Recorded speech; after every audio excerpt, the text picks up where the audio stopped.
Hi, Misha here, and today we're going to talk about the Blackbird. This was a stealth reconnaissance photographic craft, later used as a kind of one-shot bomber by the Colonial Fleet, designed and built by Chief Tyrrell. This is what we were going to talk about, right?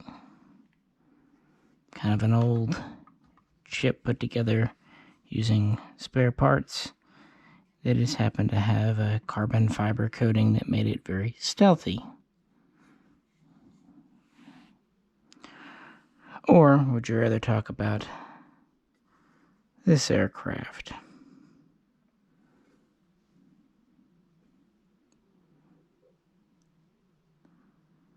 Lockheed SR Strategic Reconnaissance 71, the Blackbird.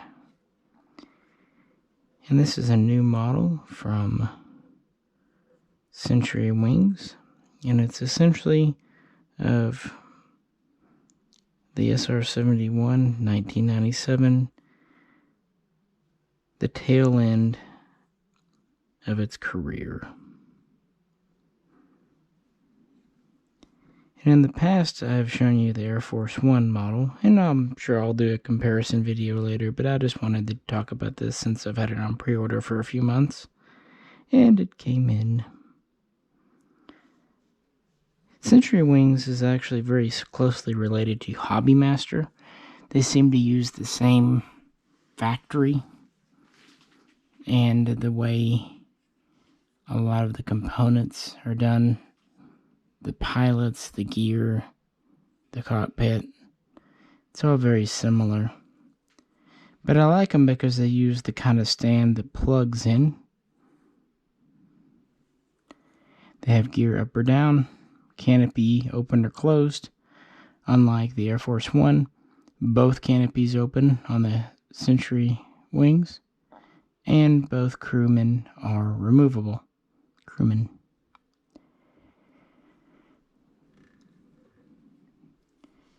You get both wheel positions. You get a plate to cover the stand if you don't want to use it where it goes into the plane. And you actually get 2 pitot tubes, which is always nice to have. And since this is a reconnaissance aircraft, you don't get any kind of munitions or anything like that. So just, of course, talking about this briefly, this dates back to the 1950s and Kelly Johnson, the famous Skunk Works. And this was to be a improved version. Well, it all kind of dates back to the U-2 and the later A-12 to be exact, but the Archangel. In 1960, they got serious in May when Francis Powers' U-2 was shot down. They needed an aircraft that was faster, higher flying, more capable, and perhaps less detectable. This was the day of surface-to-air missiles really getting capable, and we see this a lot with bombers of this era too. So first they built 13 of the A-12. And these were flown between 1962 and when the program was ended in 1968. The SR-71, originally named RS-71, was a larger, faster version, and it had a new cross-section designed to minimize radar signature. It also was designed to carry as much fuel as possible. This is actually why people think of it as having a fuel dripping out on the tarmac. It had essentially a wholly wet wing. It didn't have physical rigid tanks. It had flexible bladders so they could get as much fuel in as possible.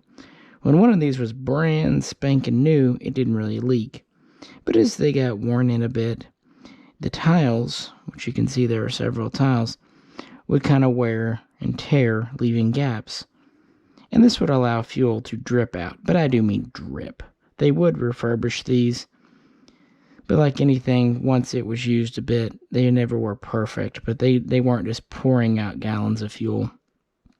Rather, they often took off with less than full fuel tanks for a few reasons, mostly to make takeoff safer. That way, if one engine gave out, the aircraft could at least circle back around and land, not endangering the crew. So yeah, typically they would take off a little light loaded, rendezvous with a KC-130 tanker, top off, and go about its mission. Initially, 6 of these were ordered. Ultimately, they would build 32. There would be 2 variants. The SR-71A is the standard reconnaissance variant. It would carry up to 3,500 pounds worth of equipment, cameras, both visual and IR, radar, that kind of thing. There was also the SR-71B, which was a training and later research version used by NASA. Both had a 2-person cockpit, pilot in the front, and the reconnaissance systems officer in the back. This model is very big. It's 18 inches long and 9 inches wide. The real aircraft was 107 feet and some change long, and over 55 feet in the wing. It used very advanced J58 engines with these variable shock cones, intake cones. The whole engine system, fuel system for this, it was very advanced and required a lot of research. Moreover, this was primarily built from titanium, with about 10% of the rest of the airframe built from composite materials. This was done because at the speeds they wanted to fly at, it was going to encounter a lot of heat. This was designed to be Mach 3 plus and to go over 80,000 feet in altitude. So speed and altitude were its best defense. And it did have a pretty stealthy cross-section for the 1960s. The first one took its flight in December of 1964. The first one was delivered to the U.S. Air Force in 1965, and these were operationally ready in 1966. And beginning in 68, they started to operate from Japan and would start doing weekly missions over Vietnam. This was increased to bi-weekly and then even more by the early 70s. In fact, these played a role in helping free, or at least trying to free, some POWs. The North Vietnamese knew they were there. They shot over 800 missiles at them, and nearly a hit a one. In fact, no SR-71 was lost to enemy action, although several were lost to accidents. I think 12 of the original 32 built were lost to various accidents and mishaps, a couple because of the increased activity in the 70s over Vietnam. This had a pretty high maintenance turnover rate. It wasn't like you could just fly it, land it, and fly it again after refueling. It was more like the space shuttle. You had to refurbish or replace the tiles. You had to replace a lot of rivets. There were other kinds of damage. This thing was such a high performance aircraft that it was hard on itself. It used a celestial navigating system. Remember, this was well before GPS. A little astrodome. The pilot and RSO had to essentially wear spacesuits because regular pressure suits were just not enough. And they were issued essentially astronaut food, i.e. tubes of of food, and water bottles with giant straws. And one would assume some kind of waste removal system as well.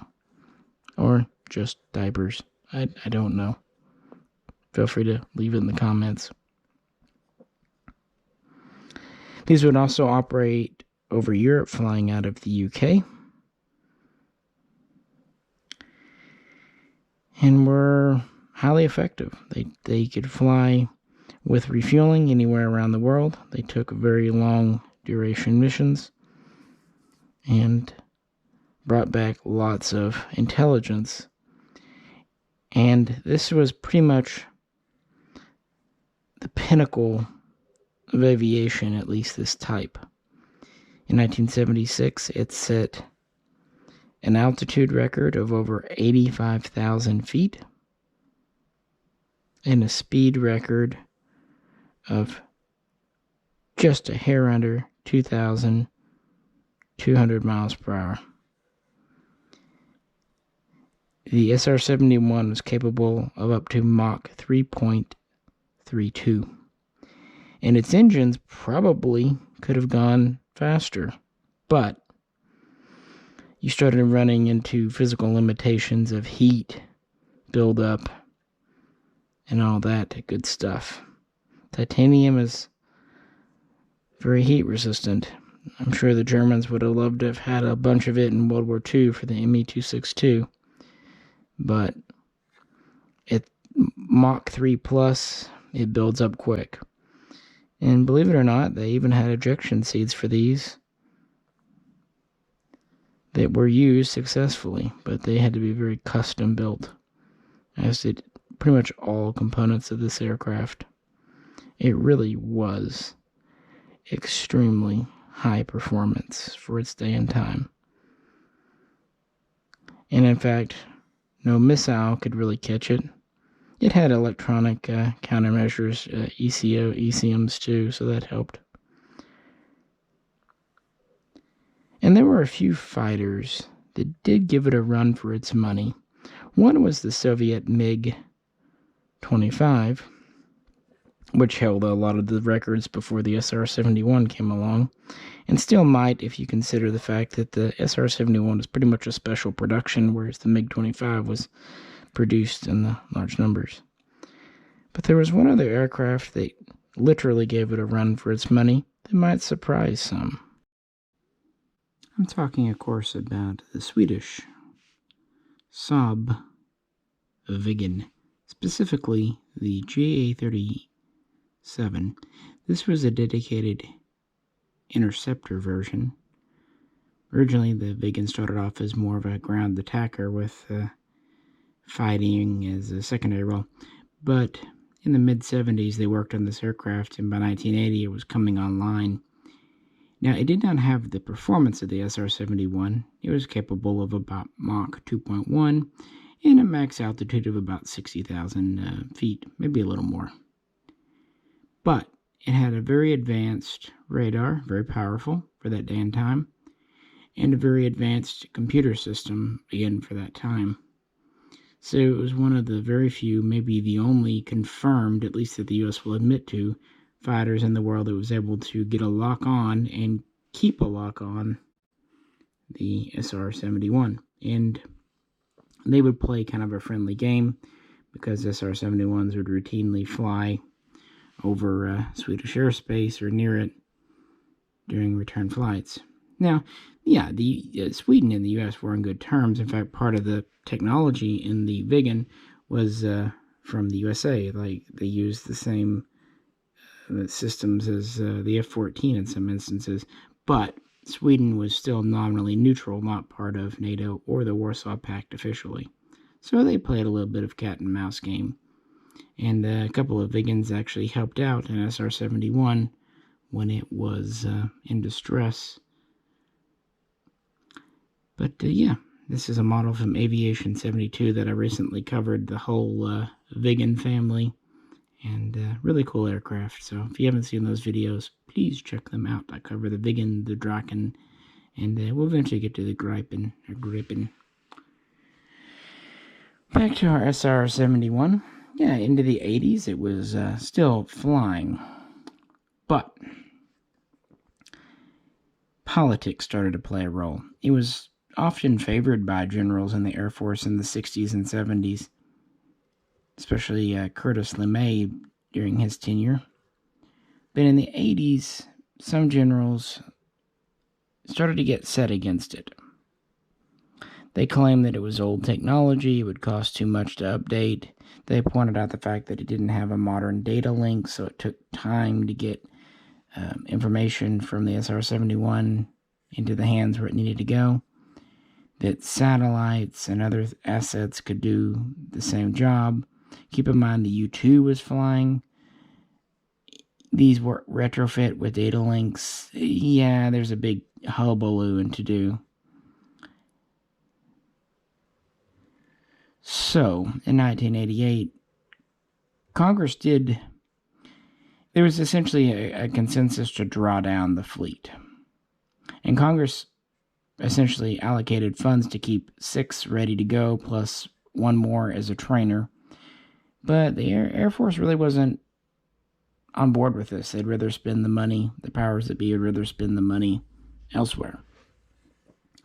So, in November of 1989, it was announced that the whole SR-71 program, Senior Crown, would be discontinued. And it didn't take long. The final flight was in March of 1990. And 3 SR-71s were loaned to NASA for their flight testing. Many more were given to museums, including the Smithsonian. And it's actually here that the aircraft set even more records. By the way, even coming into 2021, the SR-71 still holds flight and speed and altitude records. This really is the pinnacle of air-fed, jet-powered, manned aviation. If there's anything faster, choosing unmanned or, not this. And this was a production aircraft. Even if only 32 were made, it still saw a considerable amount of use. Thousands upon thousands of missions. Active service for, quite a while. So, in 1990, these were out of Air Force service, only being used by NASA. But then Operation Desert Storm happened, the Gulf War. And let's just say the SR-71's absence was strongly felt. Turns out that satellites and other aircraft just couldn't quite fill the niche that the SR-71 could. It had the range, the speed, the payload to carry cameras and just really do a lot. And it was just very impressive besides. So talks began about reactivating these. And in 1993, they got serious. In 94, Congress allocated the money for the Air Force, and they would end up reactivating 3 of these, giving them that much needed data link and some other updates. And that's where this model's from. In 95, the SR-71 resumed operations after about a 5-year hiatus, being used over such areas such as the conflicts in Eastern Europe, and for kind of spying on Iraq to see what they were up to. But even here, it was very politically divisive within the Air Force and without. In 1997, President Clinton tried to use the line item veto to cut funding for the SR-71. But, something Trump probably could have noticed, the Supreme Court ruled that the line item veto was not constitutional, so funding continued, but only briefly. Finally, in 1998, the Air Force just took the money allocated for this aircraft, the 3 flying ones, and put it into other programs, effectively grounding the SR-71 yet again after 3 years. And so it was mothballed. Now NASA was still flying 2, but it would soon retire those in 1999, meaning the SR-71's final flight was that year. Meaning that it had a good, solid 35-year career from test flight in 1964 to its final flight with NASA in 1999.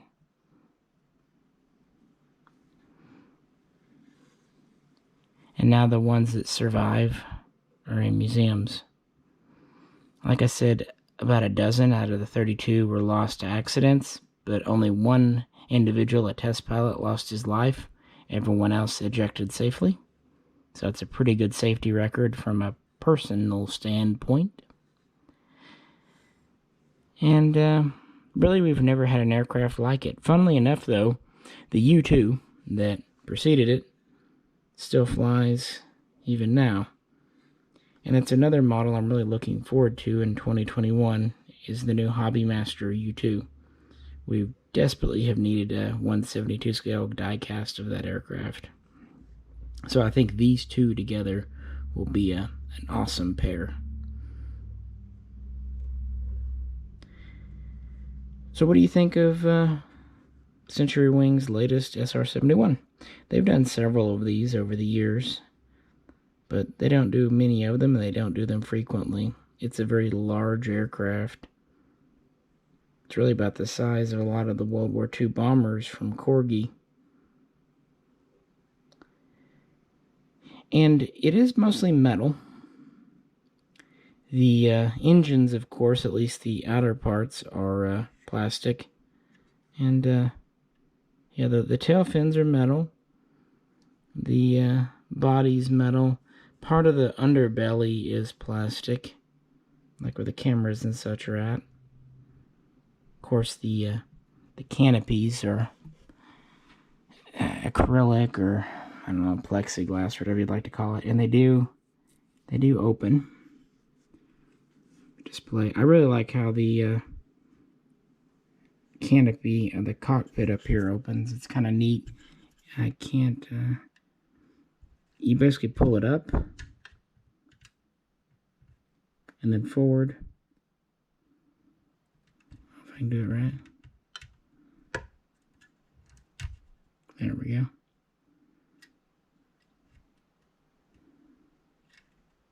And the rear...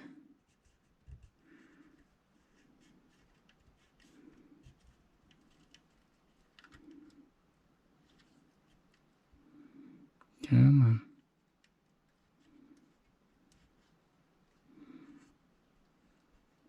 You know when you don't want, there we go. When you don't want these things to open, they flop open.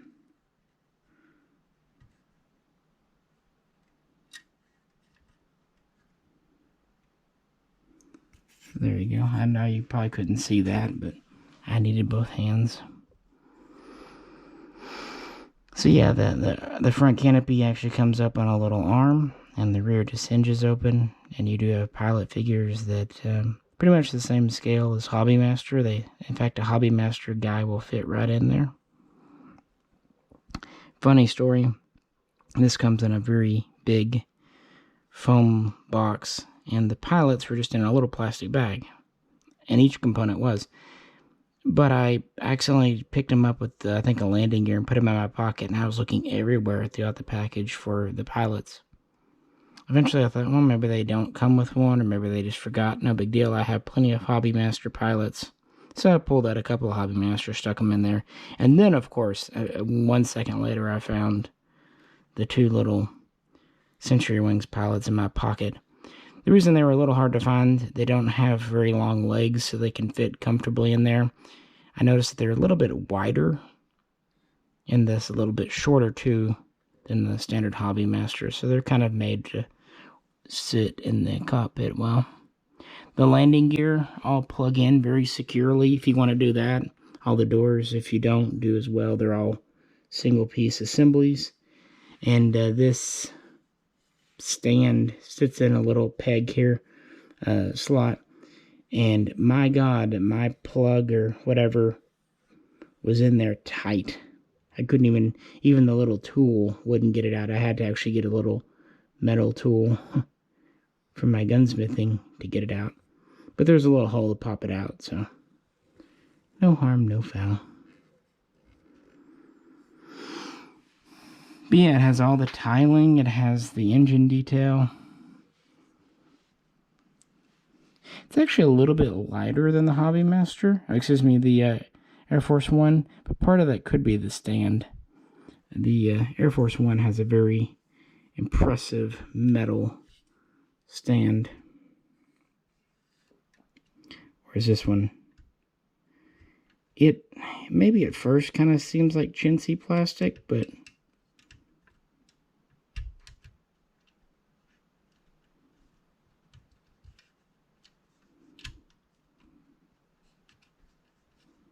I think one of my little bobs fell over in the seat. Yes, he did. Get in there. There we go. Yeah, the rear one also kind of cantilevers forward, so it'll prop open. Yeah, they don't give you two pieces. These are just hinged, which I kind of like this style better if it works. Pretty neat. Happy to have one. They did a very good job with the forcing cones. These are plastic, by the way. Pretty much your engine detailing is the plastic. And then the main body is all metal with the wing slats. SR-71 originally came in a small tail fin, and then a large tail fin version came later. Just a very impressive aircraft. As a model or as a real world.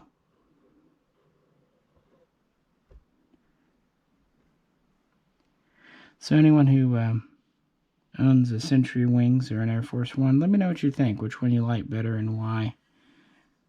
I think all in all, the Century Wings is probably considered better, but the Air Force Wing 1 does have a few things going for it. The metal stand is nice, and it is kind of more of a heavy one-piece metal construction.